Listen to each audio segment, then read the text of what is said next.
He goes to foreign lands prepared to find a life more suited to his restless mind.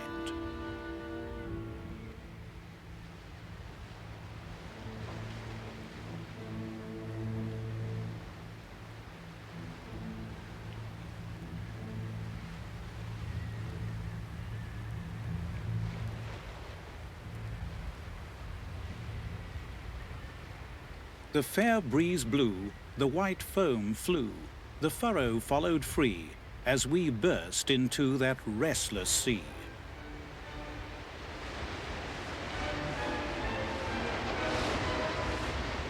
The Golden Republic of the Netherlands had the characteristic contours of a lion, for in the 17th century, Holland was a proud stronghold of defense, where the entire population of hardly 2 million people was continually prepared for war. All the towns were fortifications in themselves, with solid ramparts, bastions, moats, towers and gates.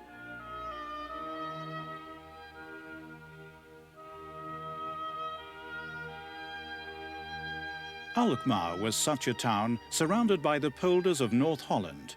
Farmers and country people coming from far and near had to cross the dam every Friday to go to market.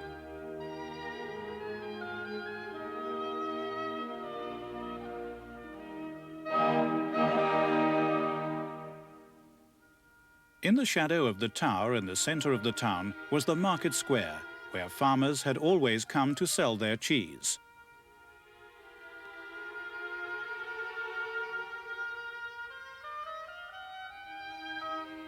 Small vessels sailed in and out with all kinds of goods to sell. Trade and transport had always run in the Dutch blood. They were pillars beneath the Golden Republic. Alkmaar also became a symbol in the long and trying war against Spanish domination, since the siege of Alkmaar on October the 8th, 1573, was the first Dutch victory.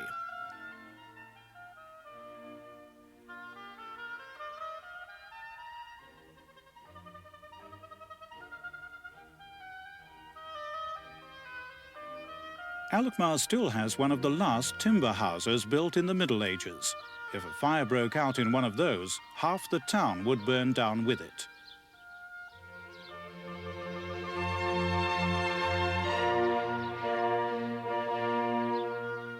So gradually they were replaced by brick houses in Alkmaar, in other trading towns, and most of all in Amsterdam, which was rapidly developing into the unchallenged center of trade and knowledge.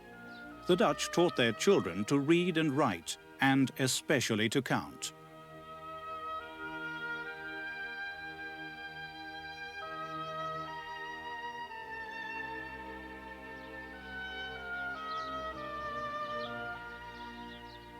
Stone tablets still testify to the distant and adventurous travels of the Dutch ships. At first, various small companies went to explore the world on their own, but the Dutch trading fever was eventually concentrated into two national concerns, the West Indian Company and, most importantly, the United East India Company. Fleets armed to the teeth opened up the world to Holland at the blink of an eye.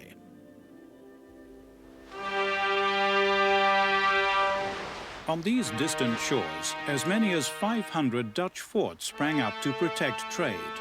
Fort Amsterdam, for instance, on Curaçao, and the Riffort opposite.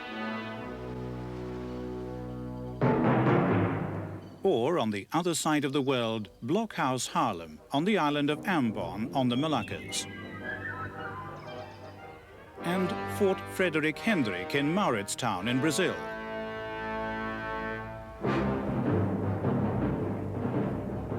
Or Fort Good Hope at Senya Baraku on the west coast of Africa. And also Fort Bakenburg on the island Curaçao. And Fort de Brown in the town of Recife in Brazil.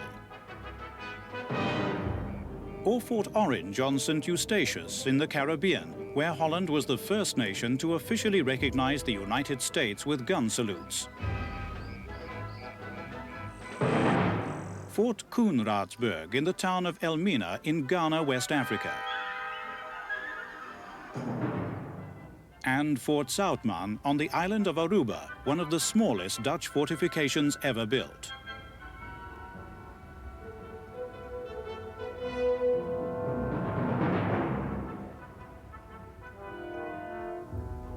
The fortress on the Frisian mountain in Malacca in Malaysia.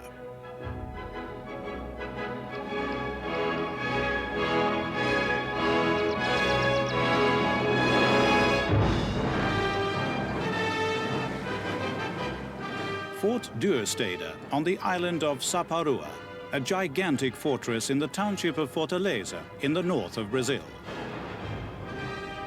Fort Amsterdam on the island of St. Martin.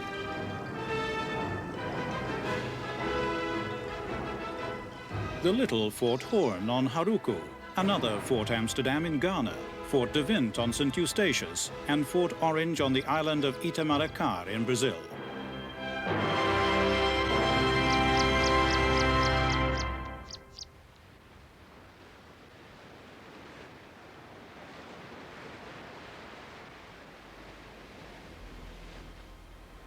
Penetrating into distant and exotic places, the Dutch discovered worlds entirely different to their own.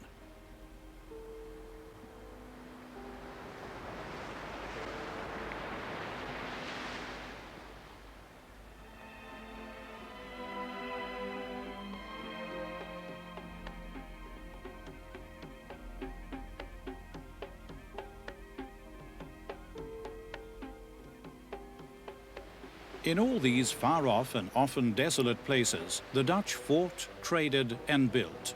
The stone witnesses of that era are scattered all over the world.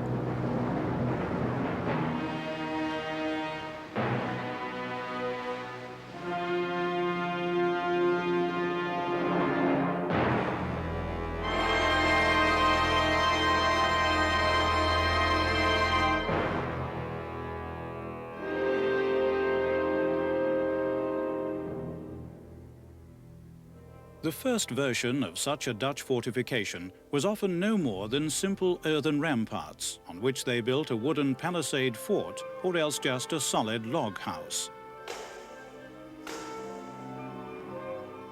Of course, the trouble with timber was that it could be set on fire, and earthen ramparts had the nasty habit of turning into mud and being washed away in front of you. Therefore, the Dutch started building in stone or brick where possible, with the help of slaves, captives, or whatever.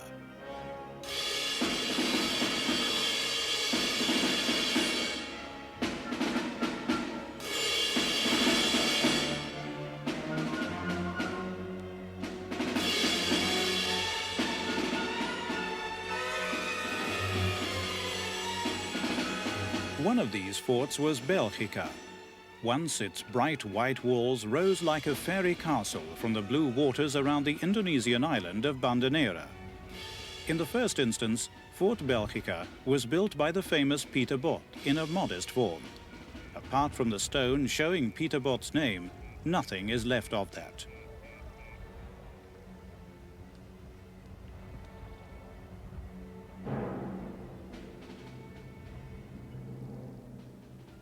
Standing there now is Castle Belgica, built in 1672, a gigantic pentangular fortress with medieval-looking round turrets. A garrison of 10 officers and 300 soldiers would fill the ramparts and serve the cannons, each time enemy ships appeared in the waters surrounding the castle or at the entrance gate, known as the Sun Hole. Such an enemy attack could happen at any moment, and completely without warning.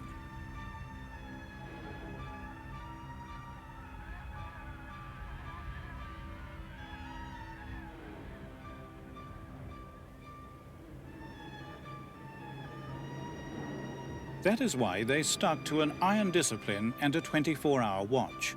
This guardhouse was occupied day and night by a lookout man. There have been 7 instances of a sentry being caught asleep. In all cases, the culprit was sentenced to death.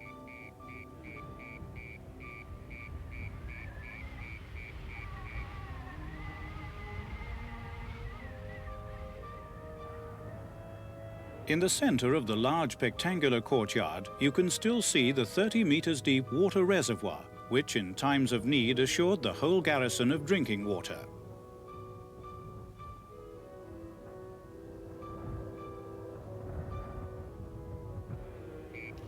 When the men were not on duty, they could gamble away their pay or write letters home on the so-called chatter benches against the walls.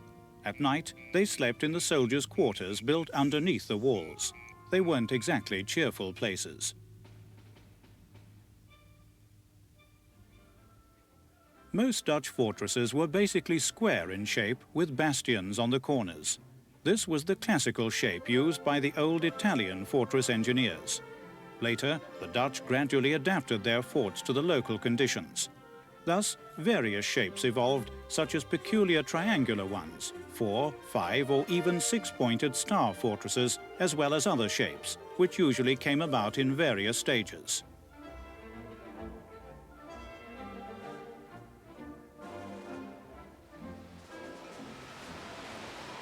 In those days, fortress building was a real art which had to conform to practical requirements.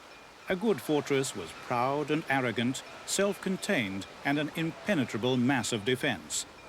A beautiful example of this is Fort Good Hope on the west coast of Africa, which started off as a triangular trading fort and was later extended with a fourth point, which gave it a rather peculiar shape.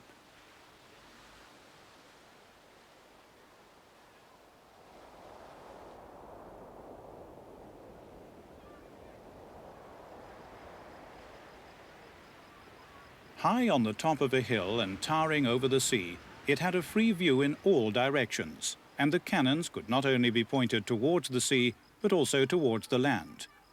Like most other forts, Good Hope used to have outer ramparts with 4 more bastions, but in the course of time, they crumbled and vanished.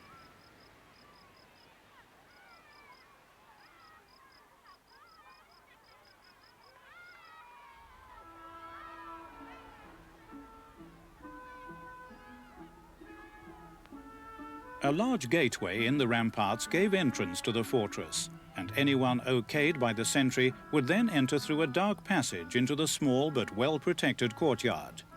There, everything was built against the walls of the fortress: the granary, the governor's house, male and female slave prisons, the corporal's lodgings, the powder magazines, the sick bay, the soldier's kitchen, and a separate kitchen for the commandant.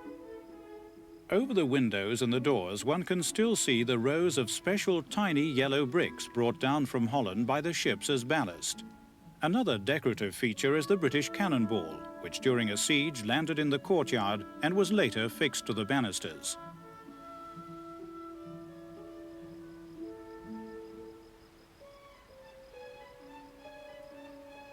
The upper ramparts and the bastions could be reached from all directions via various gateways, dark passages and stairways. For a good fortress had to be an open and flexible system designed to be defended from every nook and cranny.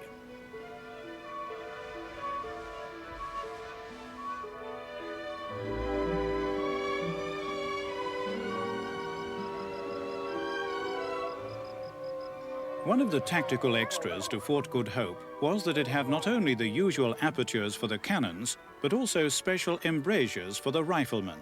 It was altogether a well-nigh impregnable fortification.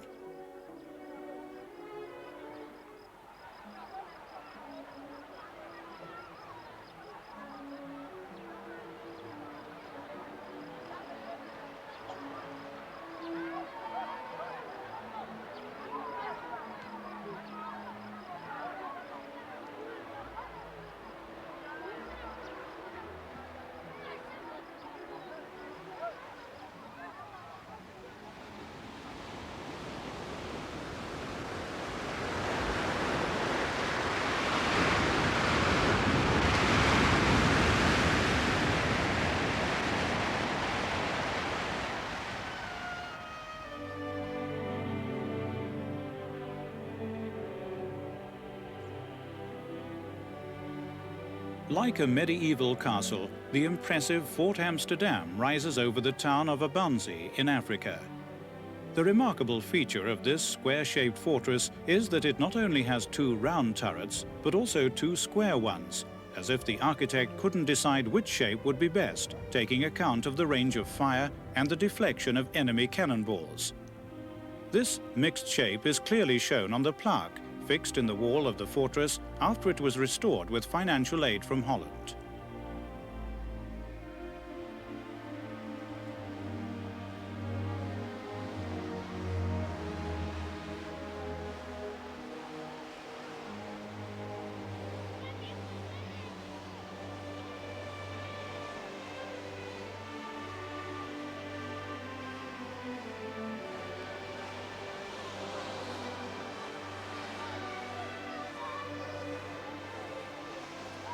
For the Dutch, water has always been a faithful ally for thwarting the enemy, like here, around the gigantic fort of Jaffna Patnam in Sri Lanka. Partly as a result of this wide stretch of water, an otherwise wholly inadequate garrison of 140 men managed to hold out here for more than a century. The fortress had a special slipway to haul the heavy cannons onto the ramparts.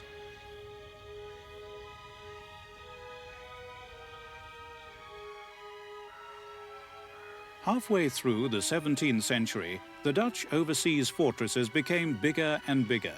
The houses and service buildings then no longer needed to be built in the ramparts, but could be freestanding in the spacious courtyards.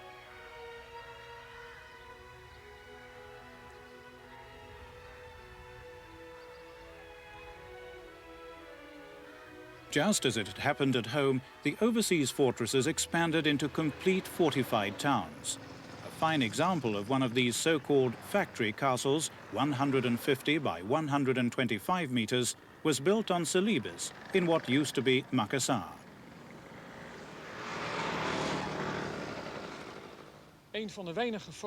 One of the few fortresses which is still complete can be found in Ujung Pandang, and inside the walls, the buildings are exactly as they were when put there in the 17th and 18th century. In fact, it was a complete town in itself, with the church in the center and the other buildings set around it, the town hall, the jail and the warehouses. De andere gebouwen gegroepeerd.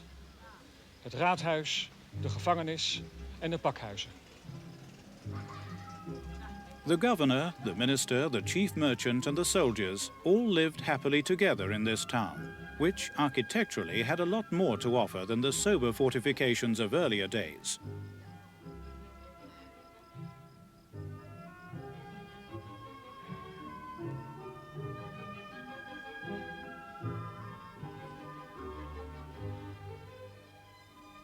Windows and roofs were adorned with awnings and protruding roofs, providing protection against sun and rain, and the typical early straight gable became very popular. A tropical extra to the Dutch colonial house was the so-called stoep, a veranda running the full length of the main facade, and in some cases all around the house. Just as at home, the cramp iron was used to indicate a date by way of decoration, as is seen here, 1686.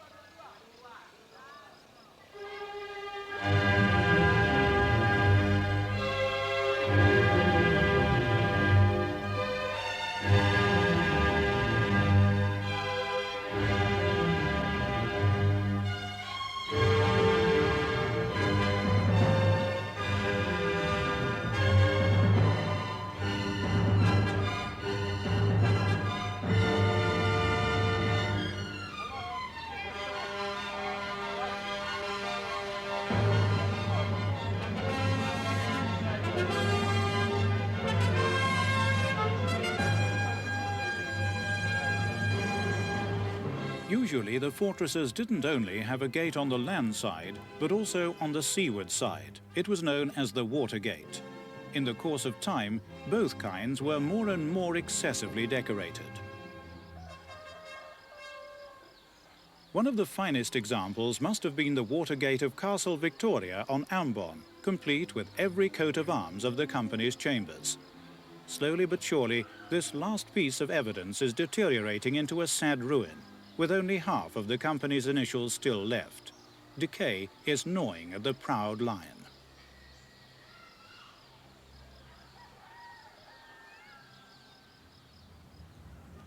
Completely unscathed is the lion on Castle Good Hope in Cape Town, where an elegant bell tower was built on top of the gate. Almost the same bell tower can be found in a totally different place in the world, in India, where the Dutch built a fortress in Sadras Patnam. The Dutch lion also embellishes the entrance of Elmina Castle in Ghana. There also is the only drawbridge in the world which can be found across the moat of a Dutch fortress.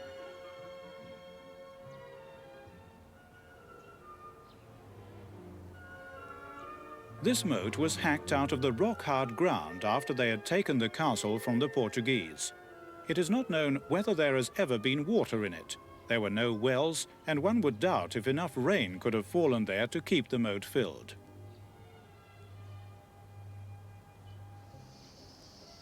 Of course, water was a matter of life and death. A garrison without fresh water might just as well surrender at once. Therefore, the Dutch were very particular about the supply of drinking water.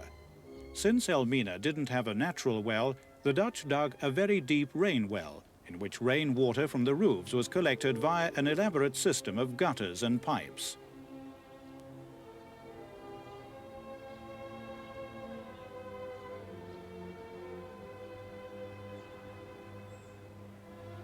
Elmina Castle is one of the most impressive fortifications of its time, with Portuguese arches and balustrades and volutes in Dutch brickwork and rubbed brick arches over the windows and doors of the governor's house and the church.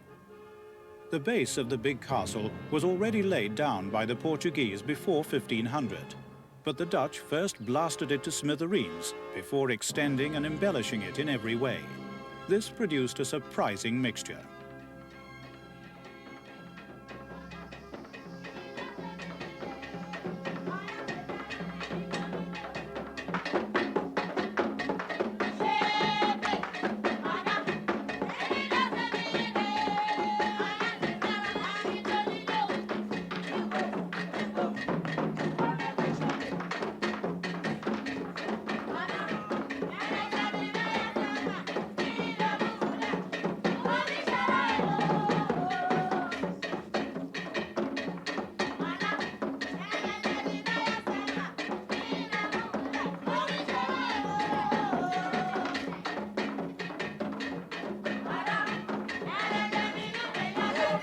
Hundreds of thousands of black slaves were shipped from Elmina to the other side of the ocean. Now, the gigantic fortress lies deserted, save one single bastion, which is used as a rehearsal space by a local dance group.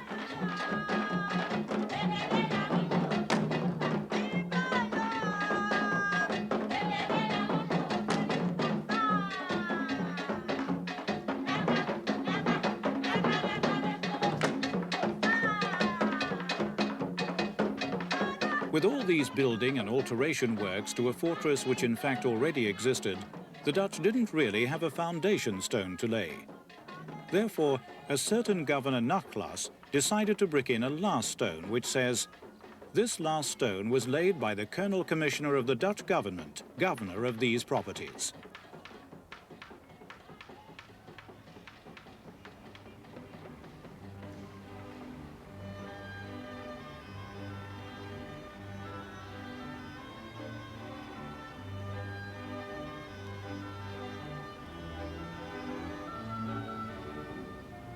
After the hundreds of thousands of slaves of Elmina had crossed the wide ocean, they would land on the island of Curaçao, which had been conquered by the West Indian Company. There, an important trade center developed around the large fortress, the umpteenth of its kind to receive the name Fort Amsterdam.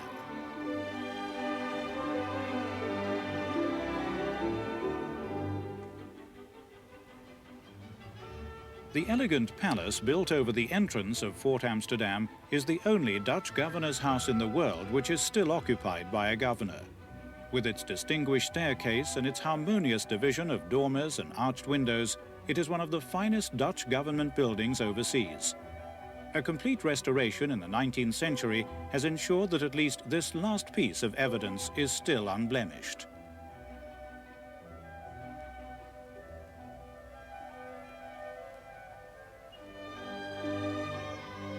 Opposite, on the fort square, is the church, which was built tall enough to make sure that the ship's sails could be hung out to dry from the ridge. Around Fort Amsterdam, a Dutch town gradually developed, Willemstad, where from 1650 a booming slave trade was run.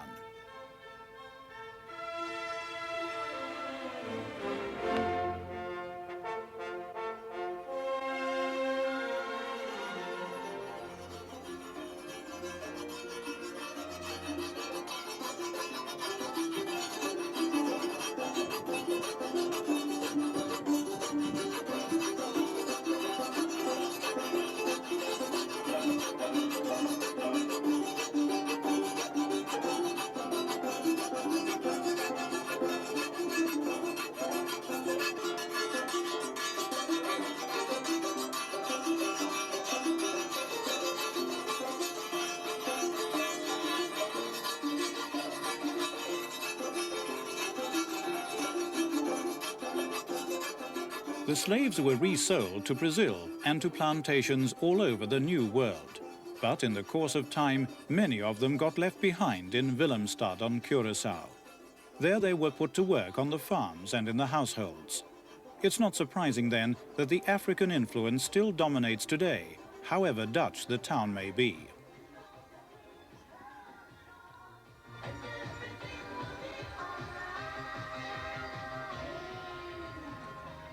Willemstad is full of houses with typically Dutch features, and they all used to be whitewashed. The only white house still standing there now is Stroomzicht. At one point, it was discovered that all that dazzling white was causing innumerable eye complaints, so that the local government decided that everybody could paint their house in any color they liked, as long as it wasn't white. And so they did.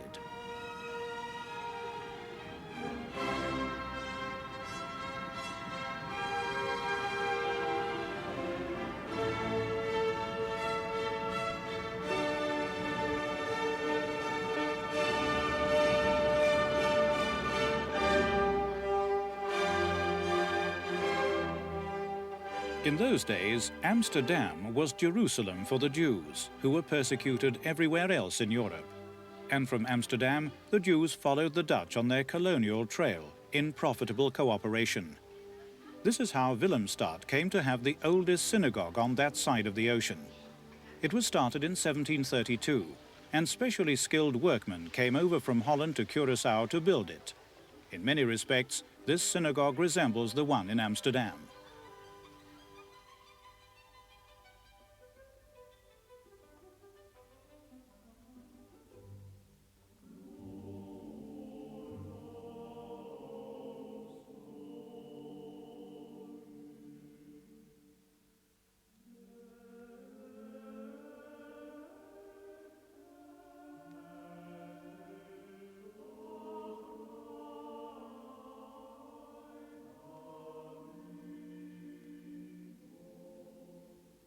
As the only synagogue in the Western Hemisphere, the Snoa in Willemstad has a floor covered with a layer of sand, symbolizing the desert through which the Jews fled to freedom during the exodus from Egypt.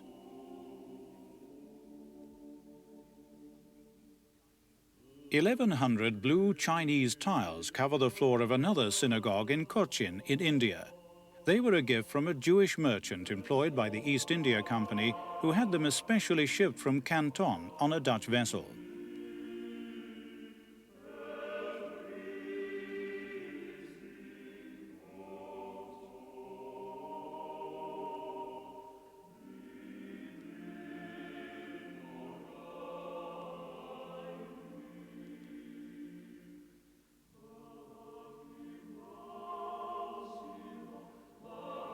After the conquest of Cochin, this synagogue was almost completely rebuilt with Dutch aid.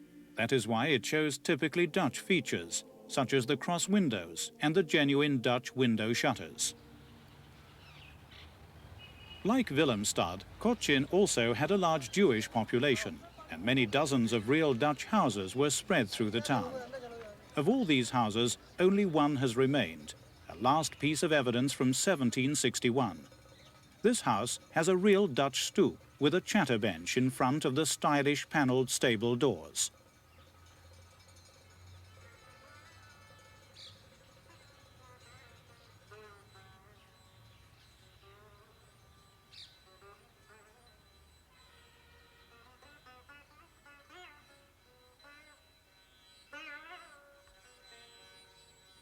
Inside, we find a couch with bent arms, a built-in cupboard, a round table covered in trinkets, panel doors, the frames of which have been decorated with intricate wood carving, a glass cabinet showing off the valuable tea set, a connecting door with a many-paned window, and again, a beautiful cornice.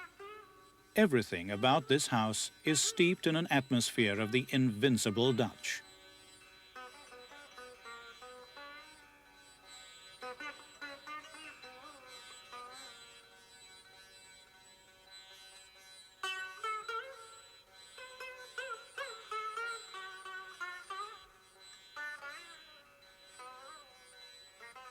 In the adjoining room, we find amongst the antique furniture a unique colonial item, an easy chair with such long arms that they could accommodate the colonists' legs as well.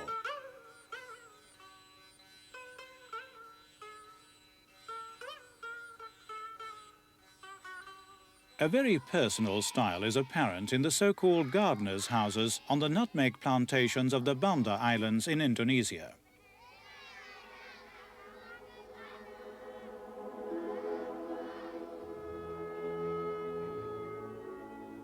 A remarkable feature of these gardeners' houses was the entrance gate, which was gradually becoming a status symbol, similar to the fortress gates. Every gardener tried hard to score one better than his colleagues by building increasingly bigger and more elaborate gates, excessively decorated with scrolls and curlicues.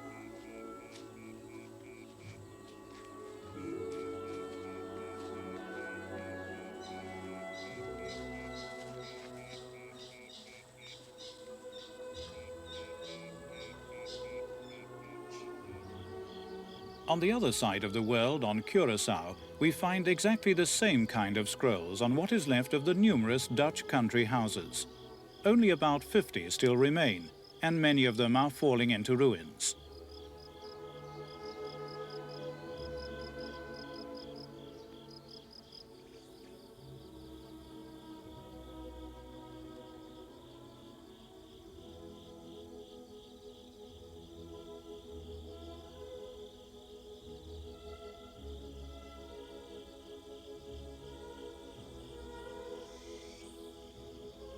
On Curaçao too, virtually all country houses were provided with a spacious veranda on the front to keep the house cool.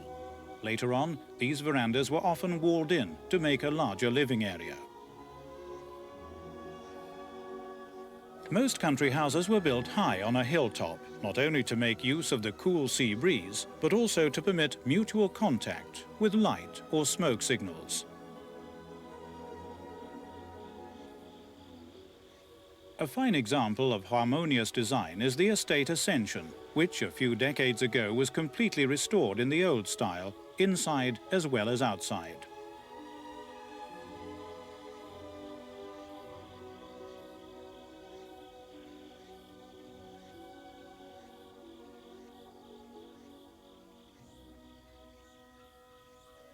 A remarkable feature are the low turrets with their tent-shaped roofs, which were originally meant as a kind of defense. The house itself has a classical straight gable from round about 1700.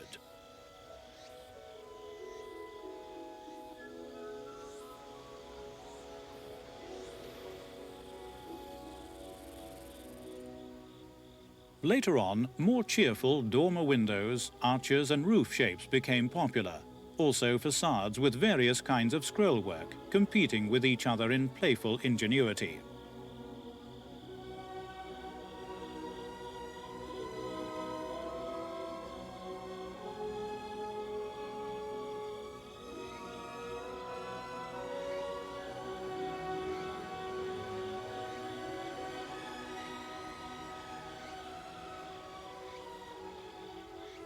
These kinds of Baroque Dutch facades can be found everywhere, inside and outside Willemstad. A fine example is the famous Penha house on the Herenstraat, on the corner of the Handelskade, or Trading Quay. Much of the decorative plasterwork dates from the 19th century, when the building was completely restored.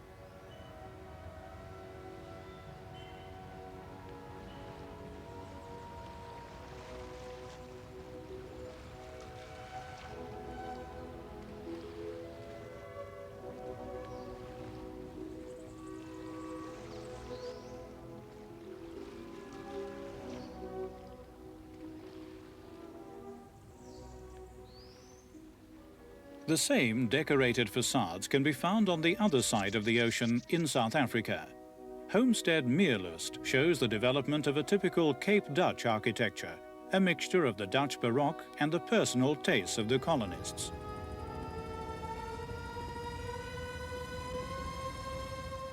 Where possible, the builders aim to design in keeping with the scenery. This mountain, which literally determined the shape of the facade, is a striking example of this. Essential to the Cape Dutch style are the main gables and the end gables, expressing, just as on the homestead Constantia, the prosperity of the colonists. And they are still built like that today, not only on the houses, but even on the garage.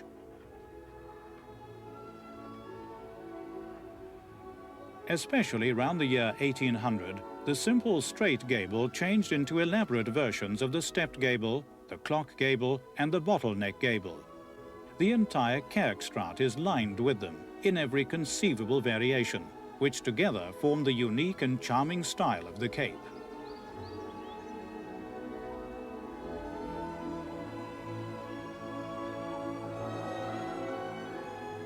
The church of Swellendam really caps everything. There, an orgy of Baroque decorating madness materialized in a kind of fossilized wedding cake that no confectioner could ever dare dream of.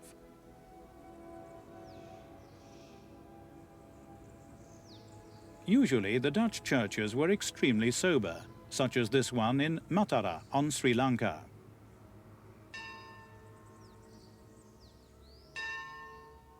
The interior, with its double-arched windows round a rectangular space with severe-looking pews, is typically Dutch and probably dates from about 1735. Quite a number of Dutch people were buried in the church. Amongst the gravestones in the floor is that of Platina Johanna de Moor, who was only 3 years old. Outside the walls of former Batavia, a Dutch church was built in 1692, which was given the strange name of Portuguese church outside the walls. Now it is called Gereja Sion.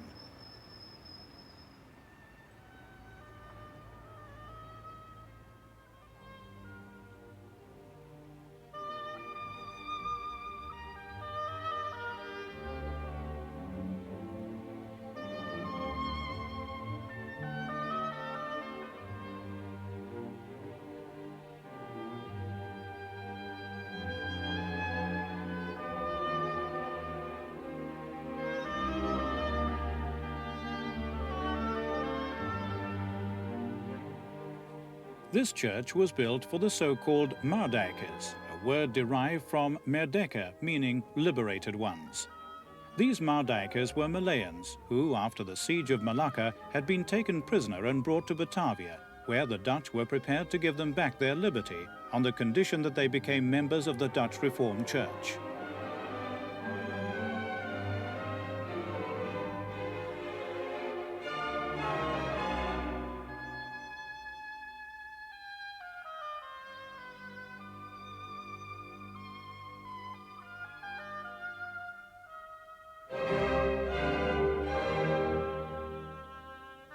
Since these Mardijkers spoke Portuguese, their church soon became known as the Portuguese church outside the walls. And as they had been Roman Catholics, used to the Portuguese cathedrals, it is not surprising that their church looked much more luxuriant and ornate than was the case with the dyed-in-the-wool Dutch Calvinists, who set the cold sobriety of the atmosphere inside their churches against the wild exuberance of the Roman Catholic cathedrals.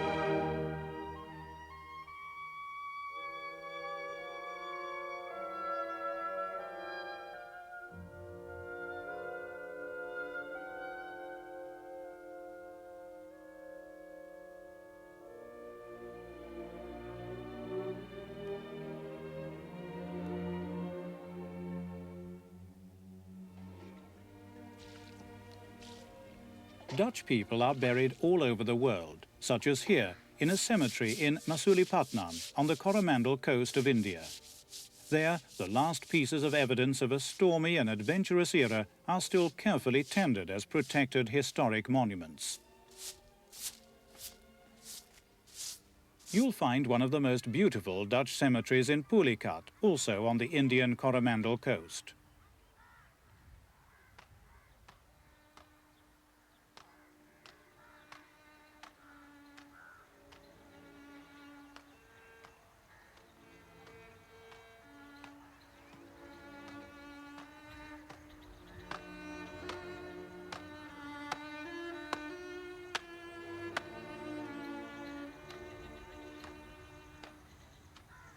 There, dozens of pompous sepulchral monuments have been erected with obvious influences of the Indian style, covering Dutch merchants and soldiers who, in their lonely trading posts, had to try for a century to bear up against extremely difficult odds.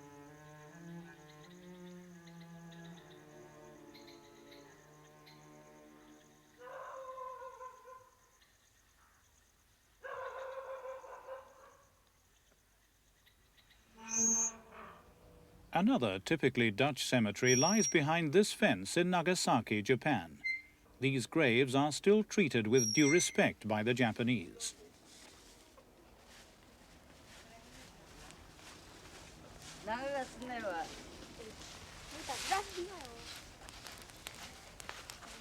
The Dutch merchants who grovelled before the shogun to get the Japanese treasures may have been called the Red Barbarians, but nevertheless they were the only Europeans with access to an otherwise hermetically sealed Japan.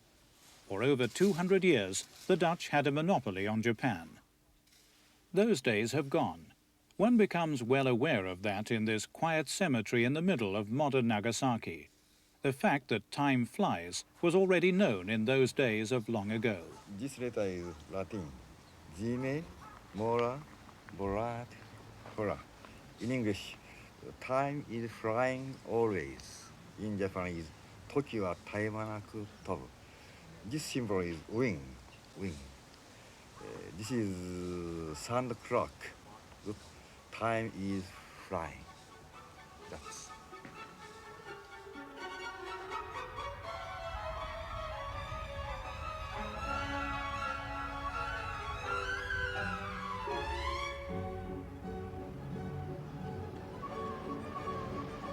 In Malacca, Malaysia, time seems to stand still. This too used to be Dutch territory, which is still clear from a square full of Dutch buildings.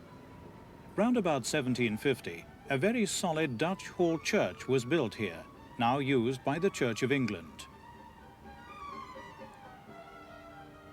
Much older, from about 1650, is the big chief merchant's house, with a long string of warehouses built onto it, so that trading goods could be stored immediately to hand.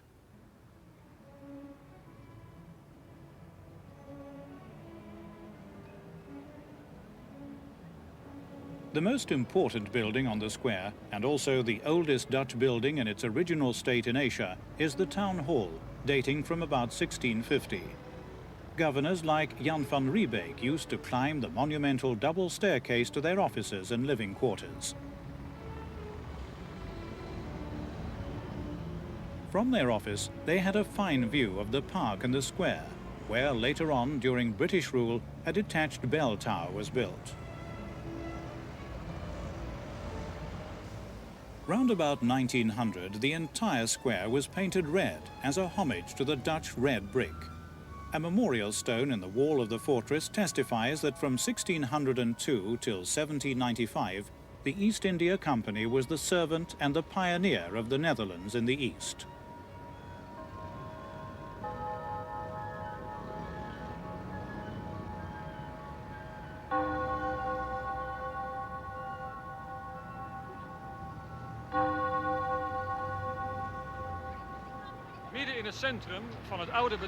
Right in the center of former Batavia, you'll find one of the most beautiful Dutch remnants, the town hall. The plan was drawn by Van der Velde and built in 3 years from 1707 till 1710. The solidity of the building is proved by the fact that it has been useful for more than 250 years, at present serving as the Historical Museum of Jakarta. En nu nog steeds een functie heeft, namelijk museum van de geschiedenis van Jakarta. Van der Velde, the architect, was clearly inspired by Jacob van Kampen's Town Hall of Amsterdam, which was also a symbol of Dutch power and prosperity at the time of the Golden Republic. The Town Hall of Jakarta can be regarded as one of the best examples of Dutch colonial architecture.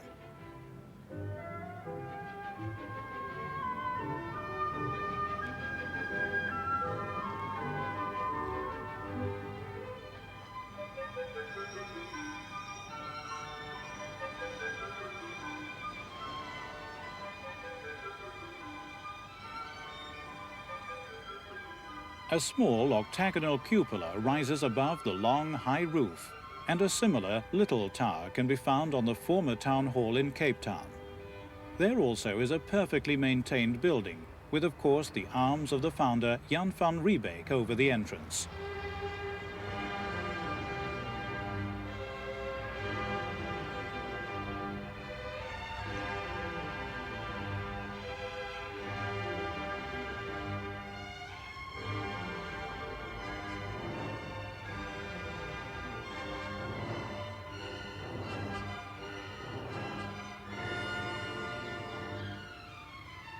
The house of Reinier de Klerk was one of the many splendid country houses which earned former Batavia the title of Queen of the Orient. The main door is flanked by red pillars and capitals supporting a carved lintel. Its distinguished elegance is matched by the interior architecture and by many fine antique pieces of furniture, some made in the Netherlands and some in Indonesia.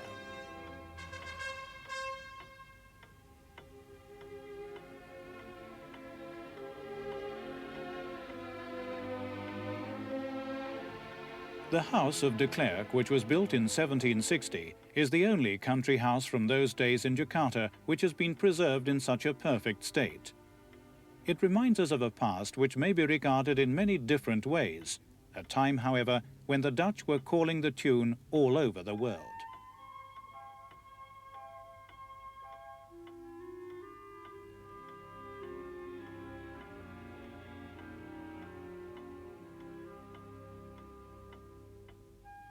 While the Golden Republic itself meant little to more than 2 million inhabitants, in the 17th and 18th century, almost 1 million Dutch people moved to Asia alone, all with their own private reasons: to seek fortune, to serve one's country, to build fortresses, to convert the natives, or to trade.